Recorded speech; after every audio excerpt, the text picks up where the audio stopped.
Hi, this is Drew with RockyMountainFerris.com. I'm getting ready to add an extra tray into my worm factory. The worms are doing really well. They're almost filled up this. Oh, there's a little guy on the lid there. Always want to watch over that. Get in there. They filled up this top layer with food pretty much. We've got scraps. They're all up on the surface. They're making a lot of great worm castings and eating up a lot of food. So what we're going to do now is put another tray on top. I'm going to show you how to set that up with all the shredded paper and some extra food for them, and we'll get that going. So the first thing is here, we have this set up, so I have all my extra trays stacked up on the bottom. So I have an extra 1, 2, 3, 4 extra trays stacked up on the bottom here, and they're kind of just out of the way so that we don't have to worry about that. That was my wife's idea. She's so brilliant. So what I'm going to do is I'm just going to lift off this worm factory and grab an extra tray from the bottom. Sorry, worms, we're moving. Oh, help, help. Set that down, grab an extra tray here. And I'm just going to set this right back on top. So it keeps them out of the way. It also keeps the worm bin or worm factory up a little bit higher, which is nice. So now I've got that extra tray here, and it's all clean and new. Nothing going on with it yet. I'm going to take off the lid, and all I'm going to do is set this extra tray right on top. Press it down a little bit so we've got some good contact. Make sure that's good there. I'm going to set the lid off for a second there. And right here in this bucket, I have a whole bunch of shredded newspaper, shredded brown paper bags, some ripped up egg cartons and things like that, and I've just drenched them with a little bit of water so they're nice and moist.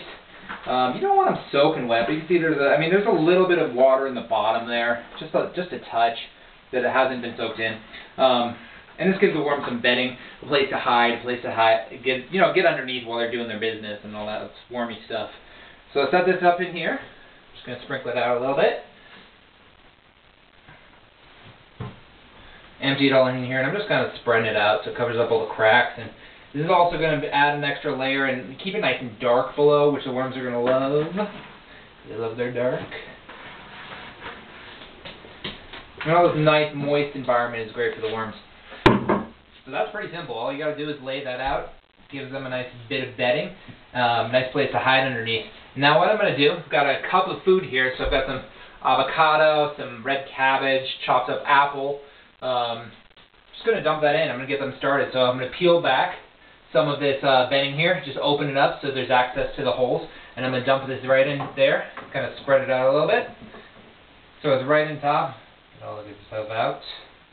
And then I'm going to cover it back up. So the great thing about the worms is that as they eat and as they want more food, they go up. So they're going to continue to rise to the top and rise to the surface as they're finishing the food down here. They always go up to find more food. So they're going to come into this next tray, and I'm going to check in a couple of days and see how they're doing, seeing if they've made their way up. This tray, because it's by itself and because of all this paper is by itself and it has a little bit more air circulating through it, it's probably going to dry out a little faster. So I'm going to keep an eye on that also. Keep it nice and moist, make sure it's not getting too dried out. But that's basically all there is to it. Worm Factory is really simple, really easy to do, and very exciting.